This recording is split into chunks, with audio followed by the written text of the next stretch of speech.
What's up, everyone? This is Carnes, aka Adam, back with another AEW Week in Review. We got the Fallout to All Out. As always, don't forget to like, share, subscribe, comment. Social media is down there. It was a pretty big week. They had a very, very good after All Out episode of Dynamite. Hit over 1 million viewers. Obviously, that was in part because of NXT, not being on the same night. But it was actually a really good episode as well. So the ratings and the quality of the episode really came together, really nice. I'm also going to be doing my WWE Week in Review after this, so I'll post both. Have links at the end to the other. So because usually what I do is I go BTE, Dark, Dynamite, but because we had a special episode of Dark, I'm just going to kind of, from Friday right before All Out, and I didn't cover that, I'm just going to give you the recap of what happened there really quick, nothing too substantive. So it was the special Friday edition. We had Fabu Andre and D3 versus Butcher and the Blade. Butcher and the Blade hit full death for the win, really easy. Ali versus Red Velvet. Brandy was out with her on commentary, talking about basically blaming Ali for their loss in the tag team tournament. So obviously they're furthering that divide between them, pushing Brandy more toward heel. But Ali wins. Colt Cabana versus Zach Clayton. Colt Cabana wins with the discus clothesline that he does like Brody, but obviously we see the issues that they had at All Out, and then further on Dynamite. Backstage interview with Avalon and Leva. So Avalon says the initiative is over. They're no longer will be considered enhancement talent. He actually challenges Cutler to a match. So if you follow me at all, I've been saying it. This would only lead to a match between the two. I think they should hype it up. I think they should hype it up on Dynamite because it shouldn't just be a Dark thing. Because getting their first win and their whole, the saga between them, I think would actually be really interesting and fun. And I think they're both actually very good wrestlers, so I think they could put on an actual really banger of a match on Dynamite, which should happen, but, we'll see what ends up happening with that. Ryzen, Angel Perez versus Lucha Brothers. Lucha Brothers win, but they obviously start to beef. Kingston gets them in there and hugs. He does his wink to the camera. Obviously, we saw that there were some issues in the Casino Battle Royale, furthered in on the latest episode of Dynamite, so we'll get into that. Evilise versus Kylan King. Diamante distracts Kylan King, so Evilise hits a flatliner, and then running code red for the win there. Sean Dean and Brandon Bullock versus Silver and Reynolds. They do their Silver and Reynolds do their stereo flipping DDT on Bullock for the win. I think they're great. I've been singing their praises for a long time now. So then we get backstage. Leva tries to talk to Cutler. Cutler accepts the challenge. Says just look at their matches. They weren't the worst wrestlers in AEW. Trying to explain that they were a better tag team than people give them credit for. Sorry, just doing a little zoom in. Luther versus Darby Allin. Serpentico is there out with him. I think maybe not. I don't think so. It was just one-on-one. Eventually, Darby Allin hits the coffin drop for the win. Natural Nightmares versus 5 and 10. Natural Nightmares win. We saw them take that momentum into All Out and win, and then obviously which set up Dustin's TNT title shot on Dynamite, which we'll also get into. So that was Dark from the 4th of September. Alright, so we get BTE, the All Out Fallout, it's called. On the plane, Matt asks what that guy has in his bag, and it's obviously Jake Roberts, so, we get it. Bucks go to Walmart again, looking for their toys. The rings are there, but their figures are still sold out, and so they've gotten, prototypes or whatever from the distributors, but it's a bittersweet thing because it's happy that they're all sold out, but they just wanted to be able to have that moment where they see them. So I don't know if they're going to keep doing this, every week, but we'll see. Cutler Cam from the Bucks and Jurassic Express from the past Dynamite before All Out. So we get the Bucks in the EVP room. They're upset over the whole situation. Jurassic comes in. They're upset about what happened. They give Luchasaurus shit about not hitting a destroyer. Matt jokes about Lucha dating Helen. And we obviously find out that it's Helen Hart. Because Jurassic Express is like, who's Helen? He's like, Helen, are you talking about Helen Hart? And he's like, yeah. He's like, oh, so that's why Bret Hart has stringy hair. And he's like, no, it was before Stu.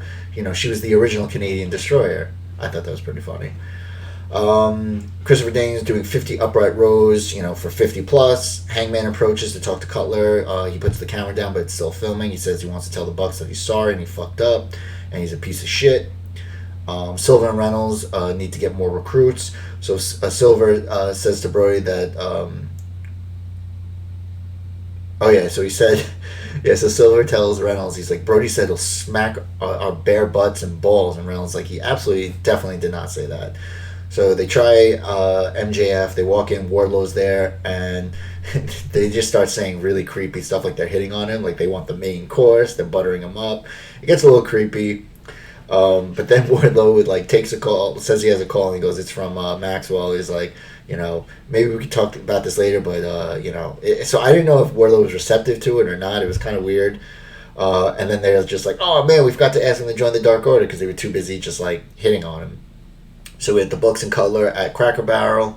They don't have enough people to fill the seats. From the if you follow Being the Elite, the picture that they had from every time they went to Cracker Barrel, they'd all sit on the chairs, on the rocking chairs outside. They had this really cool picture from it, and they don't have enough people now because of everything that's been going on. Matt apparently stole merchandise, so they ran.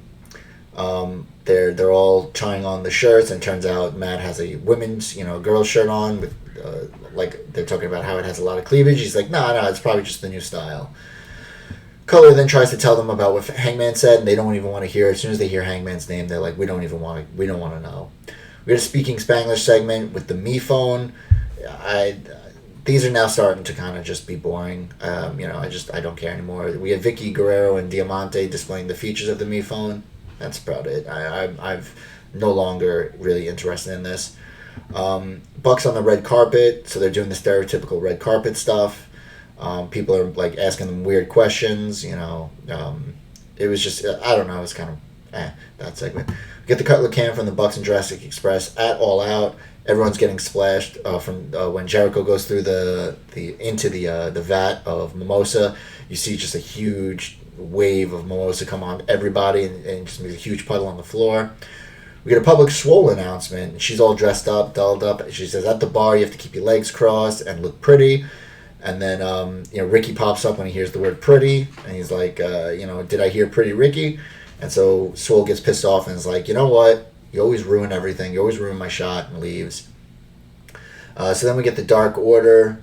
Uno and Stu are speaking French, apparently. I didn't know Evil Uno spoke French. I knew Stu obviously did.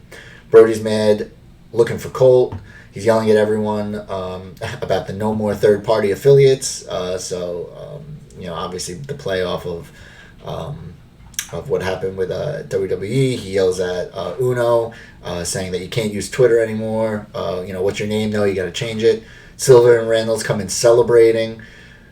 So they got a new recruit, and already you could tell Brody's ready to just beat the shit out of Silver, even though Reynolds, he asked Reynolds what it is because he doesn't even want to talk to Silver. And they said they got a new recruit, and it's a cameo from Sinbad, the actor, the comedian, about him wanting to join the Dark Order and all this stuff. Brody brings, he's so happy about this. He brings in Griff Garrison, and he says it's Jungle Boy. They all say it's Griff Garrison. Anna Jay pops out of nowhere, chokes him out. Everyone starts cheering. They start beating up Griff Garrison. So it was pretty funny. The fact that Sinbad is in the Dark Order is great. So then we get to the Cutler and the Bucks.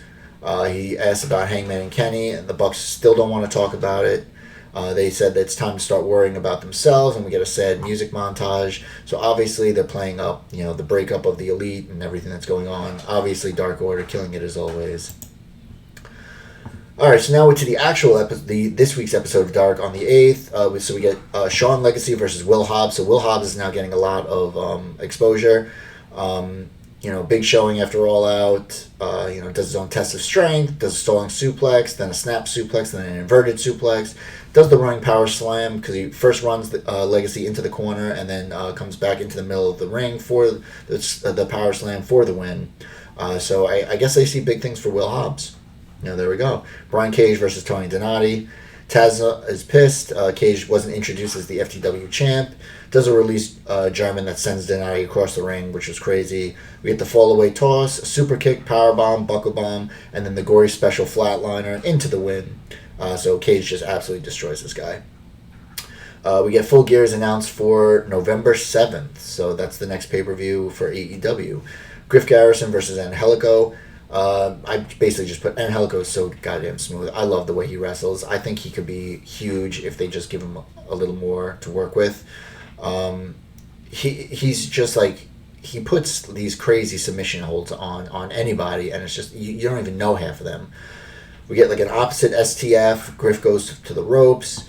Griff mounts some offense, torture rack into a blue thunder bomb for a 2 count, and then we get a reverse figure 4 with like an ankle lock by Angelico for the submission win.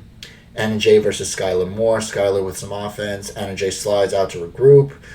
Anna Jay comes in, takes over once she's back in the ring. Moore with the gut wrench slam for a 2 count. We get a back scratch and then Del Rio stomp by Anna Jay. We get the rear naked choke for the submission win. So Anna Jay, they're keeping her strong. Lee Johnson versus Eddie Kingston. Kingston's in control and knocking him over, and he's like, is this what AEW has for him? Chops have Lee basically on spaghetti legs at one point. Lee with some offense hits a blue thunder bomb for a 2 count. We get the spinning back fist by Kingston that just looked rough. Looked like he just cracked Lee's jaw for the win. So obviously Eddie Kingston, we'll get some more about him on Dynamite. Sonny Kiss versus Serpentico. So Sonny goes for too many splits, catches a super kick. We get a springboard stomp by Serpentico for a 2 count. Springboard split leg drop for a 2 count by Sonny Kiss. Moonsault by Kiss lands on his feet, tries to matrix, and Serpentico stomps him for a 2 count. We then get a Molly go round by Kiss for the win. We get Ricky Starks versus Ben Carter in the main event. Carter's super kick and taking early advantage. We get a backdrop suplex by Starks, which halts the momentum of Carter. Boot drops Carter, like a really just crazy boot right to the face. A schoolboy by Carter. Then a super kick, then a frog splash, but only gets a 2 count. Carter misses a Phoenix splash. Ricky Starks hits a spear, then the Rochambeau for the win. So that is Dynamite. Let's see where we're at. Oh, not bad. I'm flying through this. We then get to Dynamite. So this is a really nice cold opening. We get Tony Schiavone outside. Jericho and MJF show up at the same time. Jericho, with some reason, has a sport jacket but no shirt on underneath. Jericho says MJF got robbed and guarantees MJF will be champ. And then MJF says, you know what, guarantees Jericho will regain his title, saying that he, it was criminal that he had to even touch Orange Cassidy, let alone lose to him twice. So they say, have a good show. They're about to shake, and they do the quarantine elbow bump. And as they're walking away, we get a split screen of both of them, and they both call each other losers. So that would be interesting, kind of funny feud between the two. So then they start right out, hot, no entrances, Lucha Brothers versus Jurassic Express. Jungle Boy and Phoenix putting on a clinic with one another. We get a Casadora assisted splash by Jungle Boy, a Casadora flatline by Jurassic Express on Pentagon for 2 count. Chop Fest with Penta and Luchasaurus. Jungle Boy gets shoved to the outside into a super kick for a 2 count. Hot tag to Luchasaurus. Standing moonsault covers Phoenix. Penta breaks it up with a knee. A kick to the head, actually. Gory special leg drop combo by Phoenix. Package pile driver stomp on Jungle Boy, but he kicks out at 2, which is pretty crazy because that's their finisher. Somehow Pentagon is then baited into hitting a destroyer on Phoenix, which then Jungle Boy rolls Pentagon up for the win. So Pentagon and the Lucha Brothers lose to Jurassic Express, so they're keeping them strong, even though they lost it all out. Eddie gets on the mic. He says, "Are you kidding me?" He goes, "Where's your little British friend?" He goes to Butcher Blade to, "Where's your wife?" Obviously, even though in kayfabe they haven't really said that his wife is Allie. He says, "Stop fighting with each other. We should be running this place." Penta won't shake hands with Phoenix. Eventually he does, and then Kingston looks at the camera and he says, "Don't think I forgot. I wasn't eliminated. Look up the rules." Which, technically he wasn't. He went through the ropes and was then eliminated by that way. So obviously they're going to have a little story here. It makes sense as to when they are going to have the actual match between Lance Archer and what's his name? Moxley. So it's going to be about a month before they do that. So this will give them time to have a little program, I guess, with Lance Archer and Kingston for the battle of who actually is going to be the winner and the number 1 contender. So we get a promo outside with Jake and Lance. It's raining. They said Jake says he never had a doubt in his mind or Lance's mind. He's saying that you trash, you drive fancy cars, well we trash cars and trash people. Then it's raining, so it gets a little weird. Where he's like, well, we like to get wet, and you're gonna get wet because you're gonna pee your pants. And then Lance is going to be the champ, and there's nothing you can do about it because everybody dies. So we get Hardy out to the ring. Obviously, a lot of controversy of what happened to him during the match. Regular Matt Hardy, no gimmicks, no nothing. Says he's so happy to be in front of a live crowd audience with live people. I don't know if that was a dig at WWE. Outpouring of love and support has been mind-blowing. He's expected to make a full recovery. He says he's a lucky man, and we see Reba there with the newborn baby. He said he's sorry for putting them and his children through this that are at home. Said the match isn't what he wanted it to be, and he said he's glad the feud is over. So at this point, I'm waiting for Sammy to come out. He said that if it kept going, it was going to go to a place that we didn't want. But it's time for him to chase his first AEW title, so he's going to, rest up a little bit. I'm trying to think about, obviously he's not going to go for the main title at this point. That's wrapped up in that, so I'm assuming that, him and Brody might have actual really good back and forth, which would be interesting. We then get Orange Cassidy versus Angelico. Evans with the distraction give Angelico the advantage. Angelico doesn't let Orange put his hands in his pockets. Again, with more submissions by Angelico. Apparently, one of them is called the Navarro dos Mio, according to Excalibur, who knows is like one of the best in the business because he just knows all this stuff. We get a crossbody, a swinging DDT, and then an orange punch for the win. It was pretty quick win for Orange Cassidy. I mean, he kind of buries on Angelico, but he's never really even on Dynamite, so it's like whatever. Even though I think he's a lot better. Santana and Ortiz come out from behind with the baton. They knock out Orange Cassidy. Best friends come out. Chuck says, you know what, just meet us in the parking lot next week. Trent gets on the mic, calls them ding-dongs or something like that. Trent gets on the mic, and he says he's coming to hurt you, and he's going to make his mama proud. And we get Sue chants from the crowd. Obviously, the big hug. Give the people what they want.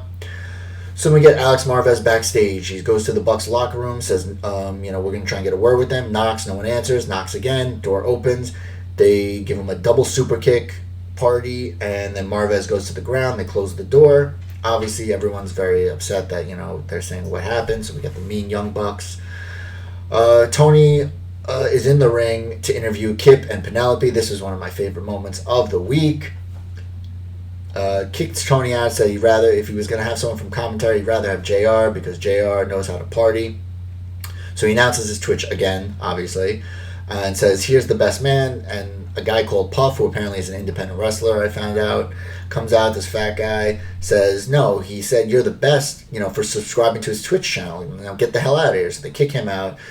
Says, okay, here's the best man. Then it's Brian Pillman Jr. comes out, says, no. You said you texted me. You said you're the best man. And I said, no. You're the best, man.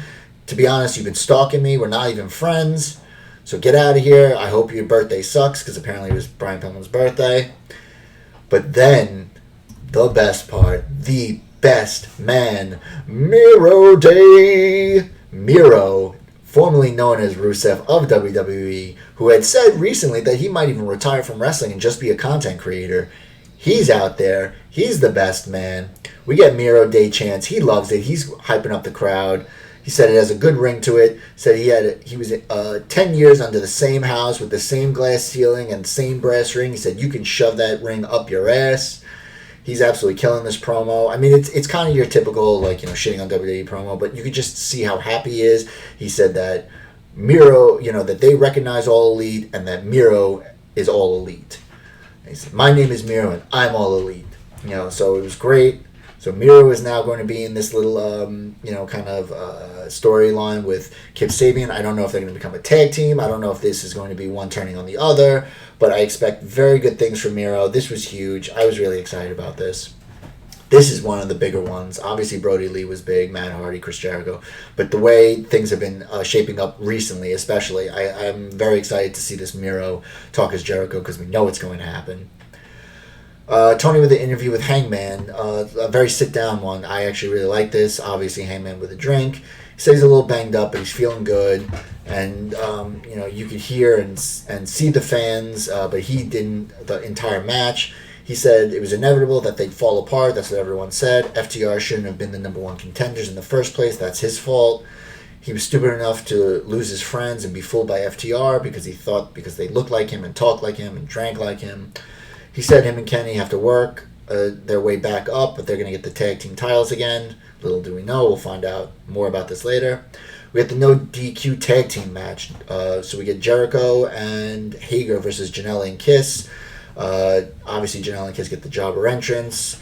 Janela and Jericho go at it to start. Double team on Jericho. Stereo drop kicks from the top. Kiss and Janela in total control. Janela with the chair to Jericho. Jericho's in control through picture-in-picture on Janela. Jericho sent into the chair that was set up, wedged in the corner. Sonny using his speed on Hager. Kiss is able to use the trash can to counter Hager bomb. Janela catapult into Hager, drop through a table. So we get Kiss with the crossbody, takes out both on the ramp. Axe kick to Jericho, while Jericho was kind of like set up in the corner, and the rolling elbow to Hager, which was like rough. Kiss gets up on the top. Jericho used the extinguisher on him, and then Hager with the huge Uranagi and triangle for the pin. He says, "Give me a mic that works, you SOB." Finally, the mic works. He says the Inner Circle did have it rough, as I said last time on All Out. Everybody lost, but that's all in the past. He says Jericho and Jake are going to now go for the tag team titles, which I thought was weird because don't you have an elite tag team in Santana and Ortiz? How are they going to take it? Obviously, hopefully, we'll see how that works out. But that is a little weird that, they're going to go for the tag team title when they have an established tag team in their stable. We get MJF at campaign headquarters. Said Mox had to cheat to win, and you can't blame a Scorpion for stinging because that's just who he is. It's the campaign's fault. Everyone's fired. Then he yells at Nina because Nina's smiling. Goes off on Wardlow. It said MJF is the one who signs off on his checks, not Tony Khan. MJF is his only friend. He doesn't want to have to put him and his family out on the street. Do we have a problem? Obviously, Wardlow says no. So they walk off. So obviously, we're going to see some kind of breakup between the two, and then a little push for Wardlow, which I think is cool. We got a Mox promo. Said, "Son of a bitch, this isn't getting any easier now that Archer won the Battle Royal." Says there's no shortcuts in AEW to stay the champ. And not about what you can see, it's about what you feel. And he knows in his guts that he can beat Archer. He's like, "Would you bet against me?" We get FTR, their championship ceremony with a bunch of tag teams around the ring. We get Dark Order out on the ramp. They're handing beers to wrestlers at ringside. We get Tully recapping the match, basically giving my recap. It's weird, not exactly what I said, but just like basically giving like a breakdown of the match. Don't let the undefeated record fool you. SCU, we grew up watching you, which is digs at SCU about how they wrestled them. Can't say anything bad. They can't say anything about Private Party, and they're just like, nah, we're not saying anything. They're the locker room leaders now. They call out Billy Gunn, saying that he's in a second-rate Hall of Fame. Jurassic Express will get a match with them next week, but it's not for the belts. They never let a cosplay gimmick run their division. Luchasaurus gets in the ring. They try to play Luchasaurus. They're now surrounded by everybody. What's his name? Marco Stunt drops the cooler on FTR on the outside. Everyone's eating their cake. This went a little too long, a little weird. Where are we at now? Okay. Taz on commentary. He's recapping what they did to Darby, getting word about something backstage. Darby's music hits. It's Ricky Starks once again dressed like him, said he injured his pinky and he can't go skateboarding with his friends. He says, "Are you relentless or reckless? There's a reason why you're alone and you're injured and no one wants to tag with you," and just runs down Darby. We get a recap of Swole and Baker match. We get a recap of the Sheeta and Thunder Rosa match. We then get Ty Conti versus Nyla Rose.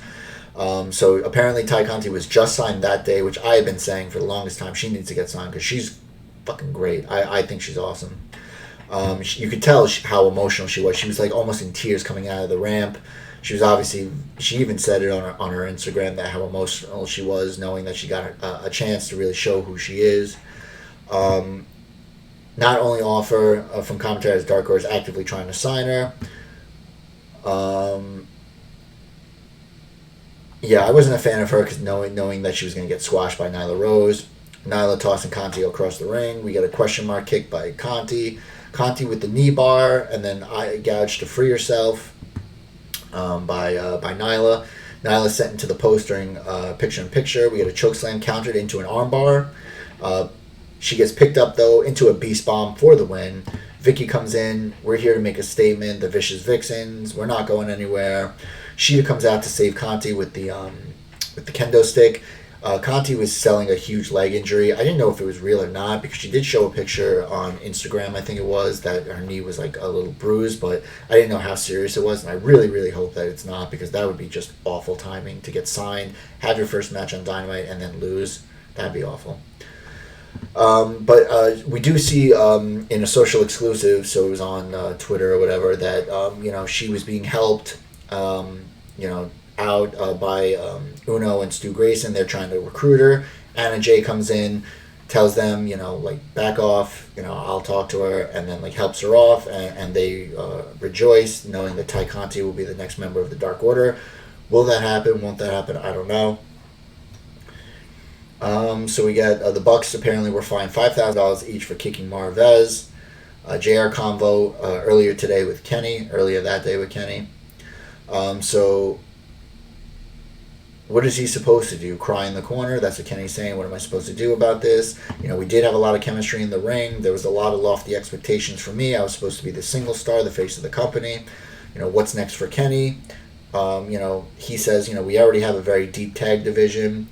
And he saw the side of Hangman he doesn't like, and he's not into tagging anymore. It's time to go back to singles. Obviously, contradicting what Hangman said earlier about wanting to go back for those belts. Obviously, we're going to see what happens between them.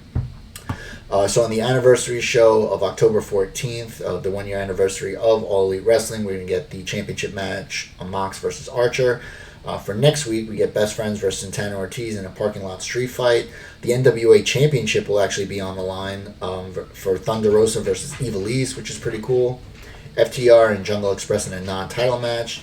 Jericho and Hager versus Private Party, and MJF will be in action. And then we also find out that Hangman will be against Kaz. Kaz has been on a little bit of a run. He's also been scouting a lot, so we'll see what ends up happening with that. We then get the main event, the TNT title match, Dustin versus Brody. Brody's out with Silver only, who's made to hold the titles. Dustin attacks during Brody's intro. We get a fight to the outside. Bell never even rung yet. Silver gets kicked to the ground by Dustin while he's holding the belt. Coming back from break, Dustin takes over. Dustin with the Rana from the middle rope. We get Dustin with the code red for a 2 count. Dustin hits a crossroads, but only gets a 2 count on that. Brody hits a powerbomb on Dustin for a 2 count. Dustin cannonball senton off the apron, connects. Silver with the distraction, with the unnatural kick. Silver Manhattan drop from the top. Pile driver on Brody. We get another close 2 count for Dustin. Eventually Brody gets back up, hits the discus lariat for the win. Dark Order comes out with QT unconscious. Brody tells Colt to get the fuck out of here. He's kicks him out, and Uno's consoling him. And then Brody with the kick to the balls on Dustin. And then we go off the air. Or do we? Because we've been teased about this big announcement from Cody. We're all expecting either, he's going to be filming something, he's going to be out for extended period, or he's coming back, And he says, we built this bubble, and we're all expecting, maybe it's another show. No. Well, kind of. It's called the Big Go Show. It's the Big Go Show. So it's basically a talent competition with Burt Kreischer, Snoop Dogg, I forget the other woman's name, Jennifer Nettles, I think it is. She's a comedian, and Rosario Dawson are judges. Okay. That's what you teased it 2 or 3 separate times throughout the show. Cody, I get it, but come on, man. It's on the same network, too. Come on. I think it's on TBS instead of TNT, but same family. Come on. As always, so that is Dynamite for the week, and as always, I give my match of the week. And this one is the opening match of Dynamite, Lucha Brothers versus Jurassic Express, minus the fact that Penta somehow was finagled into Canadian destroying his brother. I thought this was a fantastic match, fantastic tag match. Has a lot of implications because Jurassic Express stays strong in the tag division. Obviously, the unraveling of the Lucha Brothers. Maybe this means that they're going to be single stars because both of them on their own could be main eventers easily. And then furthers the storyline with Kingston in the stable, with Butcher and the Blade, and then his wanting to, control the fact, to say that he won the Battle Royal, or that he was never actually eliminated. Not technically that he wasn't, that he won it, because Archer never was eliminated either. So that is my AEW weekend review. As always, don't forget to like, share, subscribe, comment. Social media's down there. I'll also be doing my WWE weekend review after this. I'll try to get them up as soon as possible. Let me know how you're doing. Let me know how I'm doing. Hope you're enjoying. Hope you enjoyed your holiday break. But as always, stay safe, love each other, and bye now.